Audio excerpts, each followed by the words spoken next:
Good afternoon, everyone. Welcome to today's webinar, which is Startup Growth. And I will give a short introduction on Chamber for Advancement of Small and Medium Businesses. We are based out of Mumbai, founded in March 2021. Next slide, please. So these are some numbers on how MSME contributes to the economy. Hence, we aim to support small, medium, and micro businesses to closely work with all stakeholders to make MSME more resilient. Next slide, please. We believe in empowering farmers to become entrepreneurs, work for growth of small and medium businesses. I request everyone to please mute yourself. I request everyone to mute themselves. This is our core leadership team, where Prabodh Halde sir, he's head technical regulatory at Marico Limited. He has around 28 plus years of experience in food industry. Mr. Nilesh Lele, who has 20 plus years of experience in food industry finance in India and USA. Mr. Umesh Kamble, again with 15 plus years of experience, and Mr. Amod Sargaonkar. Next slide, please. We have our presence around across social media, so please follow us for further updates, and we upload these webinars on our YouTube channel. So please go subscribe us on YouTube for the recorded versions of previous webinars. We have a quarterly magazine, Purna Brahma. So our next issue is Divajhe, which will be launched next month. Unique initiative. Next slide, please. Food Tech Pathshala is a e-learning portal where we are trying to bridge the gap between academia and industry. So we have conducted factory visits online, offline, and we have short courses. You can go check on foodtechpathshala.com. We have partnered with many exhibitions. One of them is India International Dairy Expo, which happened in 2022, and many more. We have signed an MOU with Anu Food for 2023, so CSMB members can benefit with this. Next slide, please. You can get subsidized rate for the stalls. You can next.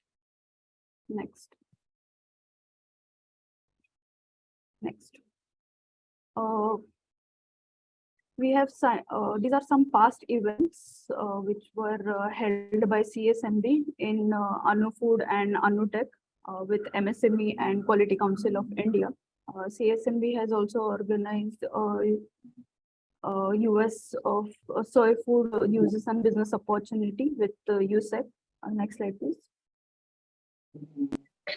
At FIHI Bangalore, we had conducted a initiative named Fun Quest, where around 12 startup had. I request everyone to please,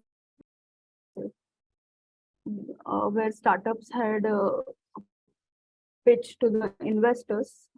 MSME certification awareness program held in Mumbai and Pune. We had a great response for these events. You can be a member and be a part of these events as well. Next slide, please. We had an event in Dubai where we had taken some of our members, which the event was pitched to folk. Again, a Shark Tank kind of event. Next slide, please. We had also partnered with California Ingredients for processing and packaging seminar. Next slide, please. Next, please. All of these collaborations with where we had, which this was conducted in Mumbai with the US consulate, where going local, that is market trend sourcing and sustainability. As this is a millet year, we will be having more such events. We had conducted a millet event, International Year of Millet, as we know. So we'll be organizing more upcoming in the year. Next slide, please.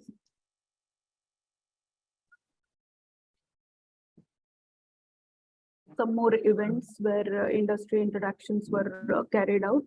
Umesh Kambleji had the privilege to attend meet and discussion at Lokmat, which is a local news channel. And we also conduct buyer-seller meets, and we have signed a MOU with CMPL, which is Contract Manufacturing Private Label.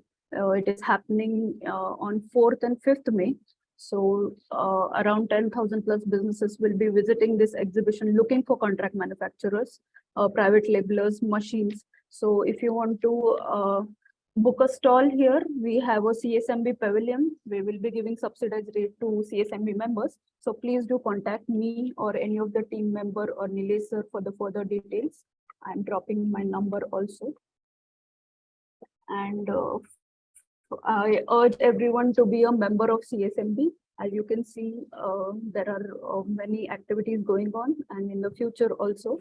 And for membership, you can contact us or the team. And thank you so much. You can stop the video.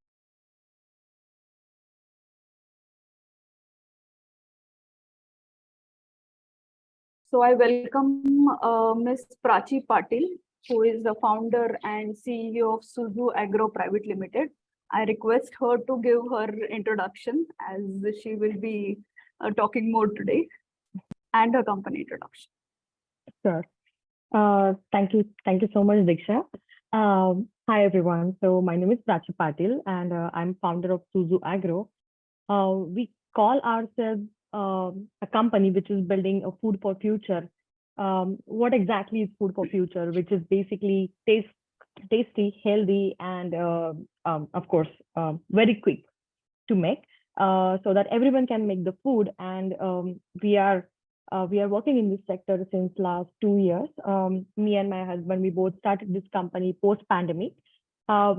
We were privileged to get in touch with CSMB and the members during that time, and we had a lot of discussions regarding the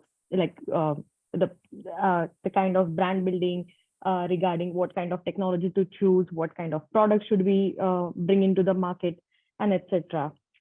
My personal background is I am a mechanical industrial engineer. I'm a graduate from VIIT Pune, as well as I have done my master's in industrial engineering and MBA from Texas Tech University. My core experience is basically from automotive industry, from Schaeffler Group, Atlas Copco, SKF, from US and Germany. So when we started this company, my core was aligning with developing the food and finding out all the technologies regarding that, and mainly handling the operations and what kind of resources we will need to build this system. And my partner, he has an experience from finance and marketing, so he was basically working into that core area. And since 2020, we launched with 10 basic products at that time. But going further now, we have a portfolio of more than 50 plus products working in different areas across pan-India, as well as we are present in 6 different countries as of now. Our products are mainly into retail as well as in wholesale, which is HoReCa sector. And that's a little bit information about the company. Pakao, thank you. So Aaj Pakao is a very unique name. So what is the thought behind the name? So exactly that, the way you said it, we wanted it to be very, very unique, so that everyone who will listen it for the first time will remember it forever. So, and basically Aaj Pakao is something that everyone keeps asking, like Aaj kya pakao, Aaj kya pakao. So we wanted to give it an instant solution, like lo Aaj Pakao, that kind of thing. So and we found it very catchy. So why this category? Like, as we see, there are many processed food categories in the market. So why do you think this category? To be honest, like my experience while living abroad was something else, because everyone living abroad is used to using lots of frozen foods, lots of canned foods, lots of dehydrated foods. And when I came back to India in 2020, there were not that many options present. I mean, there were the there were lots of brands are acting in snacking areas as well as beverages, but not many options were there for household uses.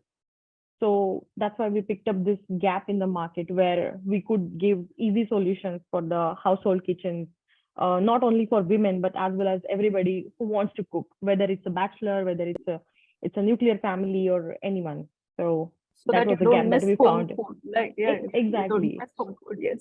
Right. So, when you started this company, what were your biggest concerns? Like when you thought of starting this business, so you must have gone through the pros and cons list for this category or for this business. So, what was your thought process behind it? So the initial one that we planned was that we did not want to use any kind of chemicals in our food products. We were very cautious about using what kind of ingredients we are putting, what kind of, are we going to use preservatives, or we are just going to go completely, no nasty kind of thing. So that was our main concern to start with, and hence we were able to locate different tech which supports in developing this kind of food product. So finding that that whole ecosystem was a big challenge again, but but we were determined to go completely no preservative. So it was there. And can you describe the product line? What all products you offer? Yes. So for the retail, we have two sectors like ready to cook as well as ready to eat products. Ready to cook mainly has all kinds of Indian gravies from different food regions of India. For example, Kashmiri Rogan Josh is there, Chettinad gravy is there, as well as Mumbai Pav Bhaji is there, Goan gravy is there, which you can directly use with your choice of protein as well as veggies, and you can make gravy curry within 5 to 7 minutes. Another one we have is beans and sprouts, where you don't have to soak or basically cook these beans. It's very hard. You have to spend at least 12 to 13 hours behind making a simple chole masala or rajma masala. So we are giving an easy solution where you don't have to do all that. You can just open a packet, give a tadka, and your chole masala is ready. So that is there. In a ready to cook, we have different combinations of curries and rice. And the big one is our Horeca sector, where we are giving institutional packages of different paste-based gravies and sauces and everything to the industry. Yeah, as you said, no preservatives, and you are focused on quality. So how do you maintain this? How do you source your raw material and make sure that the quality is maintained?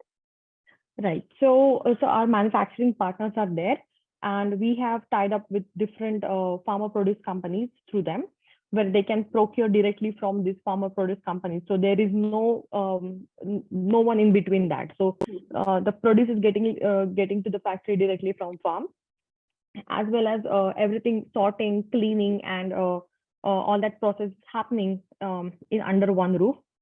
The no preservative thing is basically a part of technology. So we are using retort technology to make all these foods as of now. Slowly, we are expanding into dehydration process as well, which will be heat drying process.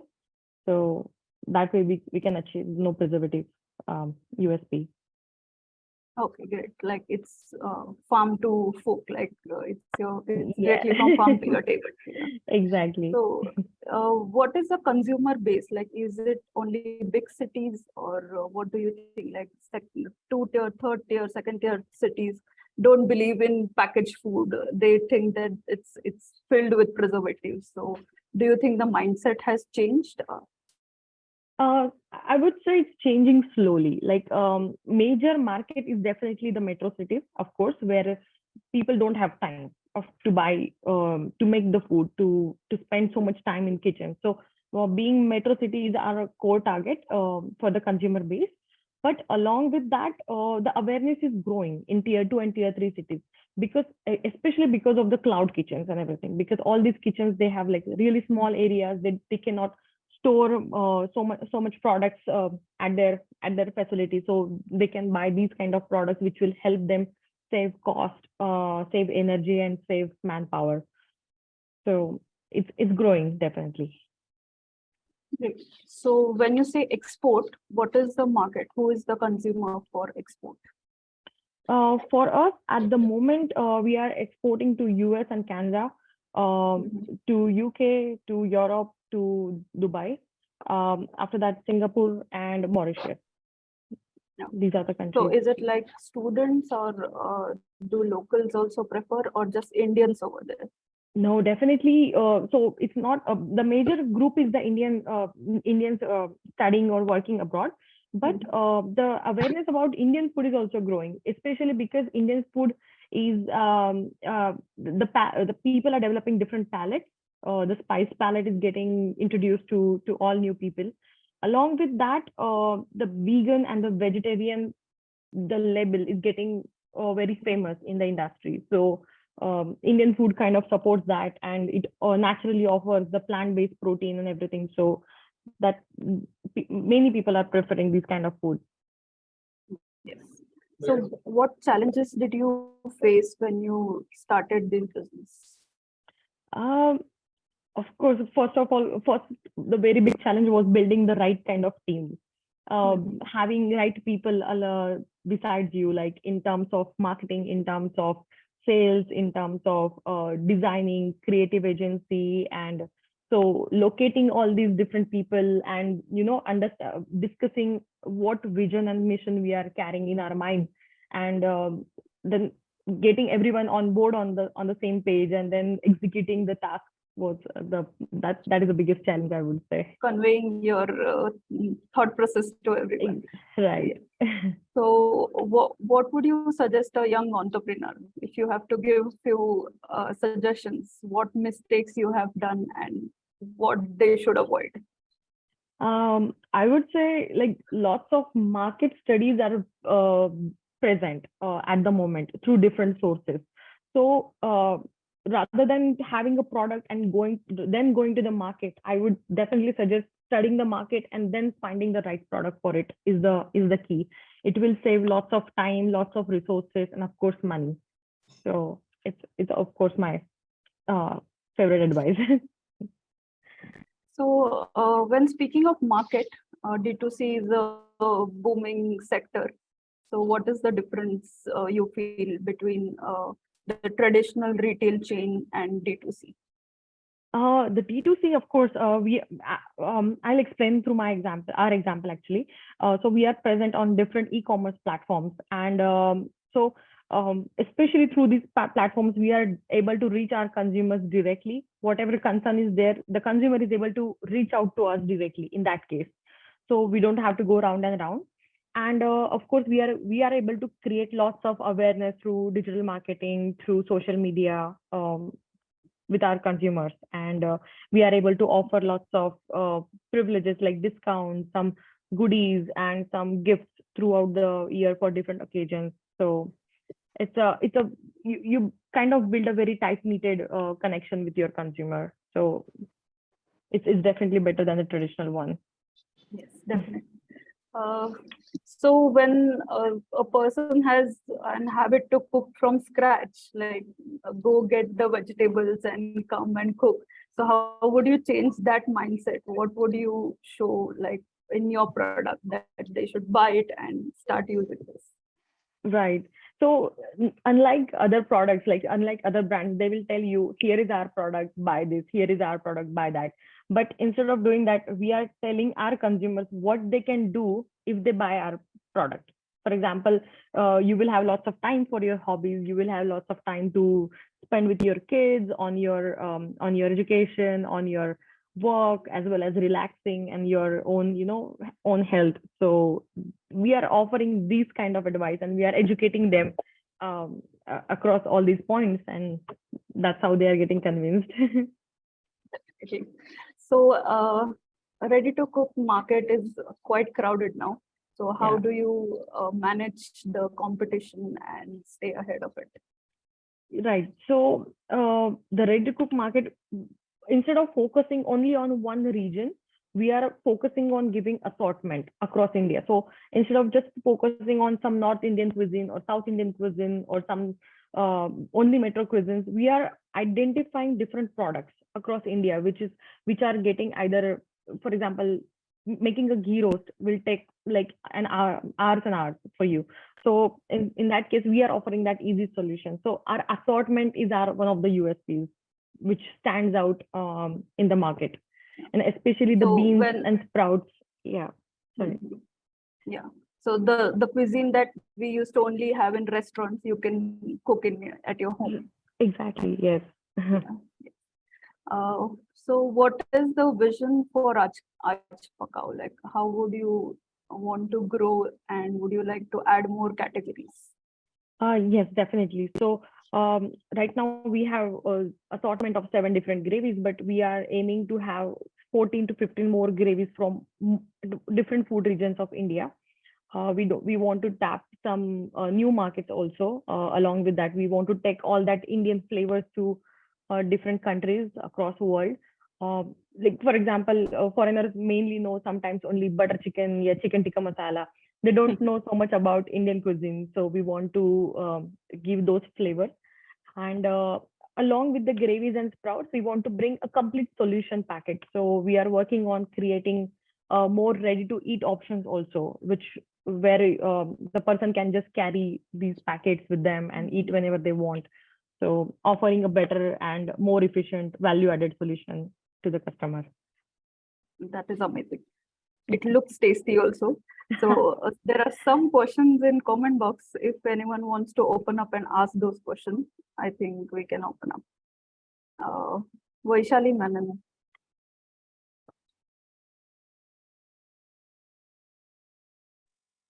Yeah, I had asked actually about the how do you do the preservative free packing. So she had already answered through the retort packing. And yeah, and also I think somebody asked how do you actually start with the export market? What are the possibilities and how does one go about it? I would say attending exhibition is the biggest key.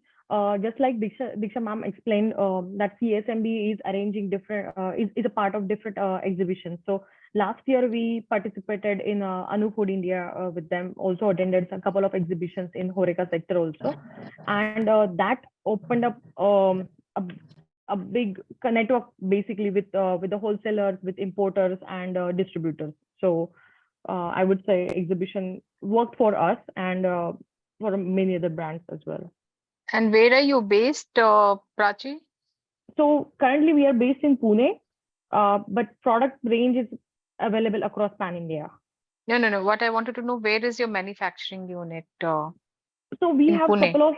we have a couple of manufacturing partners across India. We are Okay. working with 6 to 7 different partners. So you, this is mostly a white labeling that you are doing right now. Yes. So we are basically like an R&D company. We decide which kind of products we want. We decide on the SOP as well as what kind of ingredients and everything.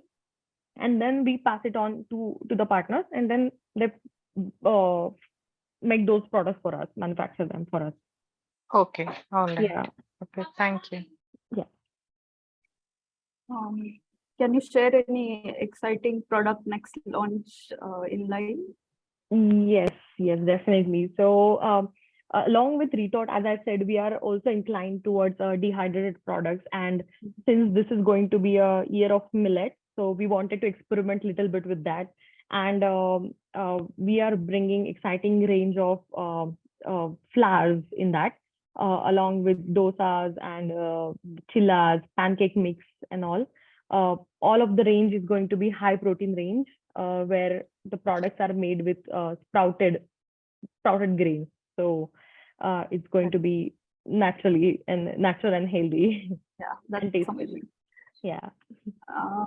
I think that answers the question. What type of products do you have? If Shreyas, you have any other question, you can ask.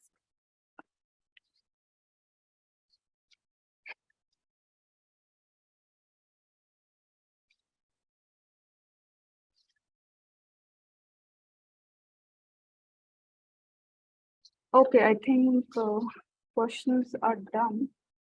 Uh, is any minimum quantity required to export consignment? Is another question by Mayurji. Okay. It depends on the buyer actually. Like sometimes it is going to be a whole container shipment. Sometimes it's going to be a partial container, or sometimes they will just ask for some boxes from you, like boxes as in like some 500 to 1,000 SKUs of each product, just to go with the pilot launch. So it totally depends on that. I also want to know abroad when you are supplying, are you supplying to individual companies or who are your customers abroad? So you can directly connect to the supermarkets also. You can go through the importers also, but going through importer it's a much easier route, I would say. So as I said, in the exhibition you get to meet all these people. Try to explain your product range. Try to explain your like the upcoming launches, or what is your capacity, how much you can provide, and everything, all the information. And if that fits and they like the product, then they basically give you the entry. So it's the easier And way to go. and also, do you think you know is it much better to have your own unit to do the production than working with the doing the white labeling? Because in that case, you have a complete control over the product. What is your uh, opinion on that? it's definitely a tricky question. So both things have their pros and cons. um, so in our case we don't have our own manufacturing unit. As we said, we have tie-up, but while doing tie-up you have to uh, see what kind of manufacturer you are tying up with, because it's very easy to get uh, get your recipe out there. So it's very easy. So rather than that, if you have someone who you can completely trust, I would say then only going for white labeling and having those tie-ups makes sense. Yes, having your own manufacturing definitely gives you that complete, hold on your product range and everything. But again, it adds lots of operational cost and initial investments on your side. So being a young and new brand, either you can, focus on doing lots of branding and marketing, or building a manufacturing. So you have to balance both in that case. So it basically So takes out all the budget from branding towards operating the facility. operation, yeah. So Yeah. in when you tie up with the manufacturers, do you have some kind of a contract with your recipes that should not go out? Yes, And yes. We have you we ever def faced any issues that that you have found a similar product that you are doing and somebody else they're doing it for someone else also? I would say not really. Because again, the thing that matter in this, of course, we definitely sign the NDAs, non-disclosure agreements, and different agreements with our manufacturers. We are the ones who give them, the suppliers, what kind of product we want to, what kind of ingredients specifically. For example, if you want to use this company and for the milk supply, for the butter supply, for the spices supply, so we are the one who decide on that. We have not yet met with this kind of information where somebody is working on a similar recipe as ours, because cost factor also works. So most of the companies out there, they don't buy uh, such standard products, I would say. I mean, and we take so much pride in doing that, because that way we can provide complete end-to-end blockchain kind of solution to our customer. We can track down what is going wrong, if something is wrong with the product and all. But if you buy local as in just non-branded things, or things you cannot track down in the market, which are cheaper. And that way most of the companies are going for that. So there is no reason that mixing up with the recipes and all. Thank you so much, Prachi. Yeah. Diksha ma'am, can you share your number again? I missed Yes, out that chat. yes, Uh, definitely. So what is the importance of attractive packaging in the D2C market? Can you elaborate on that? Yes, having, as we discussed earlier, having the attractive name as well as the attractive packaging makes a big difference. we keep, since we launched, this is our third draft to the new kind of packaging, because every time we keep improving the colors and the communication, because your packaging is the face of your brand. Yes. It's going to tell the customer how, is this brand a vibrant brand, is it a young brand, is it a mature brand, or is it green sustainable brand, or it's just funky, and what kind of brand it is. So that's the face. So I would definitely suggest spending more time on packaging. Consumers are also excited to see a new packet, a new product. Right. I think the consumer's mind has opened up a little bit over this decade, because Right. there are some huge brands, the people used to just stick to it, right? Right. Exactly. And I would like to share a funny incident and experience with the packaging. When we launched, we kind of had lots of illustrations with different people from different regions of India on the packaging, and we thought it was really cool and exciting. We used bright colors, and everybody loved it. But when we started doing digital marketing, Facebook started blocking most of our ads, because our illustrations were not going with their their rules and laws. They thought we are violating some sentiments through those illustrations. And because those were, for example, our Rajma had a guy from Punjab wearing pagdi, so that one was getting blocked. Our Moong Dal was having an old lady. Basically, we wanted to represent Aji kind of thing, and so Facebook thought it is kind of offensive. So I would say definitely spend more time on these kind of aspect also. If social media gives such feedback, so do you go on changing the whole packaging for your online customers? So not exactly. We struggled for that for quite a bit, but then we being a D2C brand, it was must for us to go for digital marketing. And if this was the biggest hurdle, we had to take that decision to change the packaging again. So it totally depends which channel you want to promote your products on. So I also wanted to ask one more thing, since you mentioned Facebook and digital marketing. How mhm. important it is for the D2C brand to get into digital marketing? And how does it make a difference, reaching out to your customer, or that's the game actually? Mhm.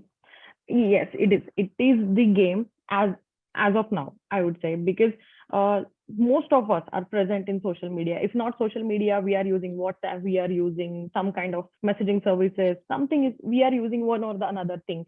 You are watching YouTube, you are seeing those ads and everything. So I would say, since the market is very much cluttered, and there are so many options, you have to keep increasing your game. And digital marketing provides a faster way towards that. If you are doing offline marketing, for example, you have to for example, you are going to put an hoarding in one city and one road. That's going to cost you lakhs of rupees. But in and but in the similar kind of budget, you can reach more people and very much targeted audience through digital marketing. So So you had hired somebody to do the digital marketing for you, or you guys were doing it yourself? we had an agency in the past, but then I realized that I if I'm not understanding my customer, and how I'm going to design the whole marketing campaign, giving the instruction to my team. So I decided to do that myself. So right now I'm doing it, because So how that gives you difficult so is much. to do it yourself? And if you could guide, how can one go about doing it oneself? I would say not difficult. There are lots of YouTube videos available. You can learn very quickly on that. Anyways, we are using Instagram, Snapchat, and all that, so it's not that difficult.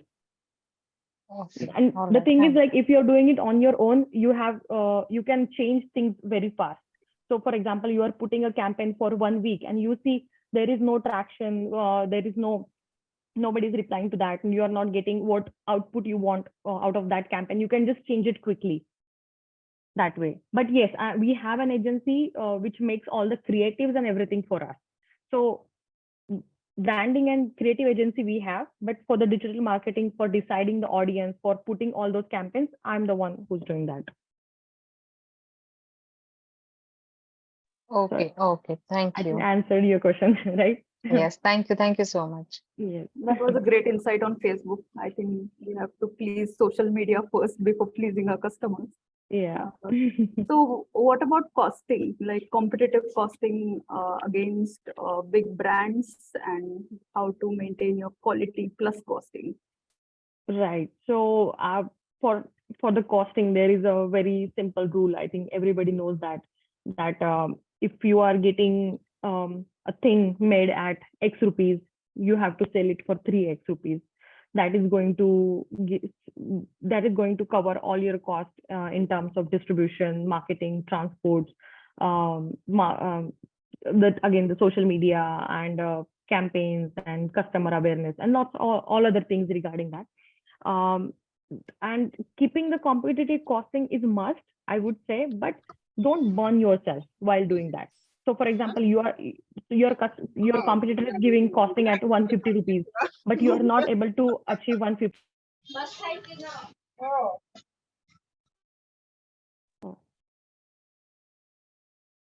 Ma'am, I think you're on mute. Yeah. Sorry, I was saying what I was saying, yeah, the costing. So for example, if a big brand is selling a product at 150 rupees, but being a small brand, your volumes are not that much. You are apparently paying a little bit more for other services as compared to the brand. So I would definitely suggest don't burn yourself while doing that. Give whatever costing suits you, because your USPs are definitely different than the big brand, and you have to convince that thing to your customers why you are that, why you're doing this, why you're doing that. You have to be very much open about it, and that builds the trust. And apparently the costing factor plays a very small role in that again. So So I mean, yeah. when you say convince your customer, how long does it take to reach a customer? Like when you start a business, there Yeah. must be a period of time where you can start seeing the profits or sales. Yeah. So, I mean, sales is another thing and profit is different in overall profit. So many even big companies are not even profitable at the moment. They are just on a burn model where they have money and they just keep burning on marketing and everything. But you have to choose which way you want to go. You want to accept the burn model, or you want to go slow and sustainable. So we chose the another way. Rather than burning ourselves, we are going slow. So since I mentioned, like, it's been 2 years, but we have not reached out to our all of the customers yet. We are in the process. There is no definite timeline on how soon you can reach, but I would say as much as along with these marketing activities and digital activities, you have to get on ground also. You have to um, face the customer. You have to attend these exhibitions, the retail exhibitions also. Diwali exhibitions are there, lots of Diwali melas or some festival melas are there, Christmas melas are there. You can just get on the ground, talk to people, ask them questions, and that will give you more clarity in terms of that. So when you have that clarity, you can reach out to more people. It's that way. So if I have to start a business in a month, so Yeah. what should I start with? Customer, this thing, feedback of what is needed, compliances, or my packaging. So there are many elements. So how do you start? I would definitely say 1 month is not enough. You have to give a little bit more time to that. First, finding the right product is the thing. Once you find the product, find out what kind of technology and what kind of partners you need for that. And again, the next step is what kind of certifications you will require and compliances you require to get this product to the market. And what kind of certifications your partners will also have. You have to be aware of that. So you have to be 100% compliant, and then you move on in Yes, the market. definitely. Prachi, Definitely. I wanted to ask a couple of more questions. Vaishali Sure. again, yeah. Sure. Why I'm asking, because I'm also a budding entrepreneur, but mostly I'm manufacturing stuff myself right now, and Okay. different products like. When you doing white labeling with some people, do you have to keep their lab test, or you also have to do your own lab test? Since I was just seeing your products also while Right. in the Zoom call, was Mhm. checking on website. Suppose something you are marketing and somebody else is manufacturing. So the Mhm. lab test reports will come from those guys, right? No, from For ours. And we both will have lab tests in that case. okay, The information that you see on the packaging side, that the yeah, nutritional information, everything that is done by us on okay. our name. Because see, your I don't know if you have seen the complete lab test from a NABL accredited lab. Like your company name will appear on that. Right. Yeah, no, I So know that because I yeah, have also exactly. done some lab tests for my own Right. products. Yeah, So that and way, also both it depends. Like I mean, in case of our thing, we want to be completely compliant. So we want to have everything on our name, even being a marketer. So all the certifications also we will have, and lab tests and everything also. okay. And do you do for every batch or is it done? Uh, It's done periodically. You have to choose your period and according to shelf life of your product. okay. And Yeah. another thing, I struggle with the shipment. Like I have shipping partners, but the delivery is does become expensive. So which one would you suggest? What is the best way to deliver? Is it how Uh, does one get over that hurdle? Okay, so we have different logistics and delivery partners. In terms of, we have worked out with ShipRocket in the past. We are working with WhereIQ right now because it suits better with our needs. So those are the people who will provide the warehouse solution, who will store the products, and then when there is an order, they will just pack it according to the order, and then they will just ship it. So whichever so where IQ will have tie up with multiple delivery options in that case, so they can choose it whichever is available, whichever is faster, or whichever is So cheaper. ShipRocket also does provide warehousing. Yeah, yeah, they do. Okay. And Yeah, which is the other one? Could you just put the name in the chat box? So sure. thank you. Yeah, welcome. Mehta ji, you wanted to ask something. Can you hear me, Prachi? Yes, hi. First of all, I'd like to thank Nilesh for inviting me, and it was pleasure to hear your journey. And you Thank you. are attacking from the front. That is what I concluded. That you want to be at the helm of the affairs, right? Where action is taking place, right from executing as well as collecting the research, which is very important takeaway. Right. So my question was regarding some technical matters like Legal Metrology Act. Mm-hmm. Something which is entrepreneurs, don't know, or they suddenly come to know, acha, you have to focus also on the labeling that you are not doing any mistakes and complying. So how Right. did you encounter that, and how did you come over it? And what are you right now doing regarding the Legal Metrology Act implications on the label? Because the rules are frequently changing, and it's difficult Right. for small manufacturers or contract manufacturers to reprint the labels again and again. So what Mm-hmm. is your take?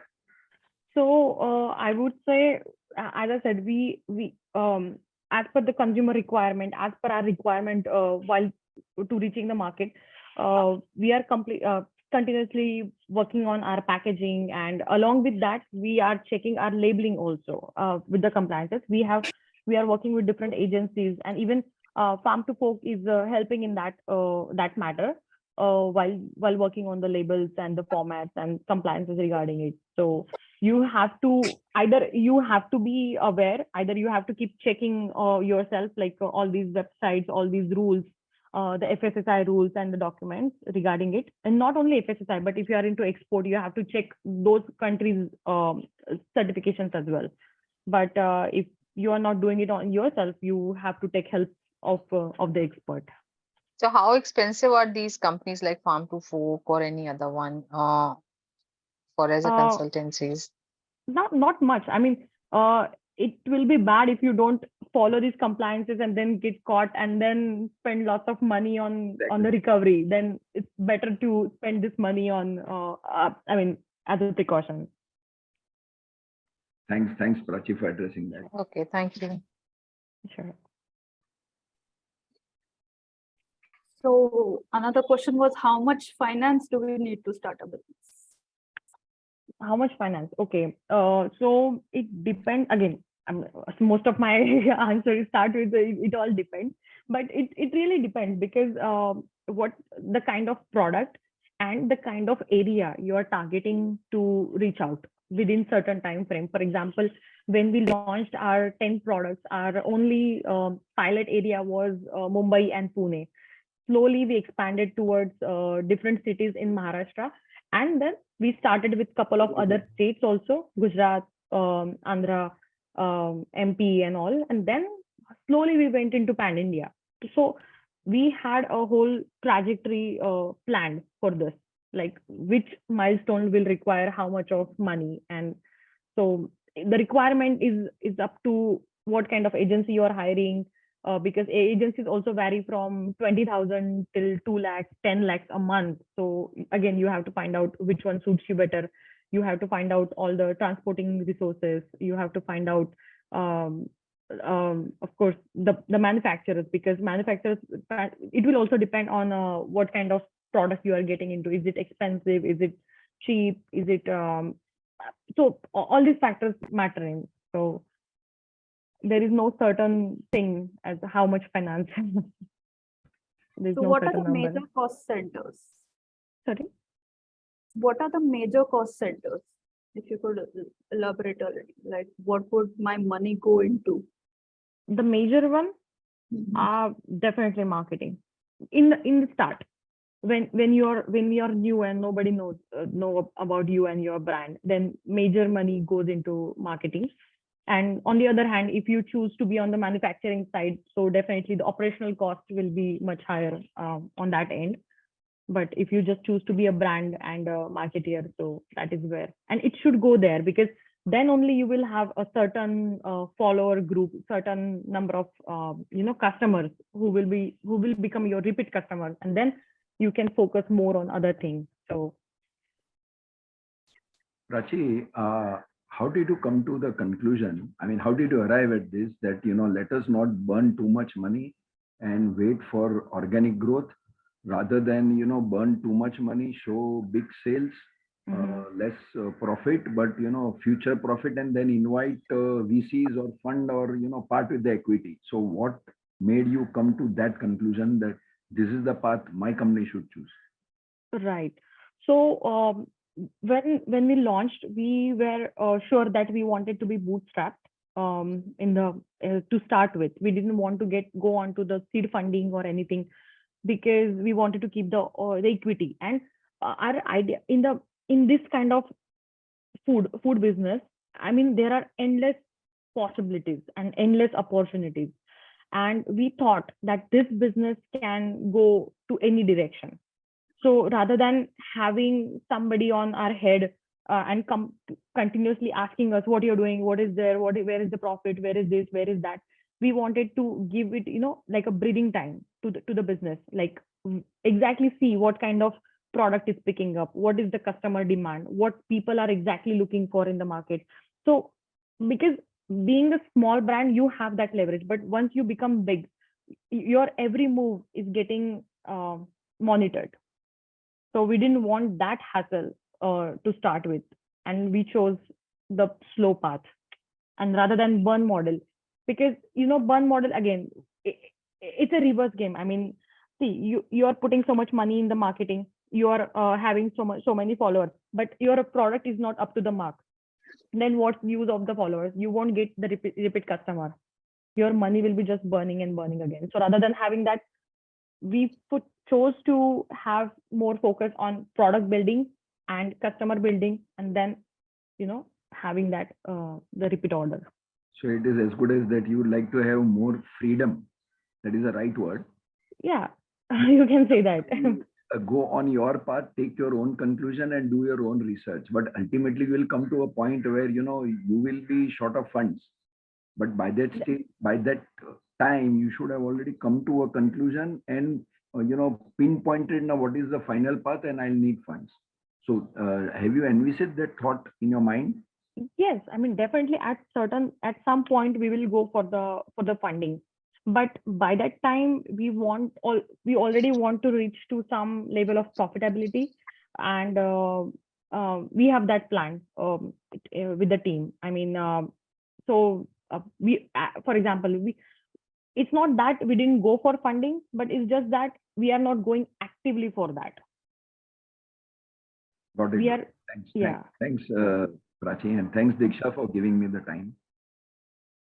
You're welcome. So I think any other questions you can unmute and ask.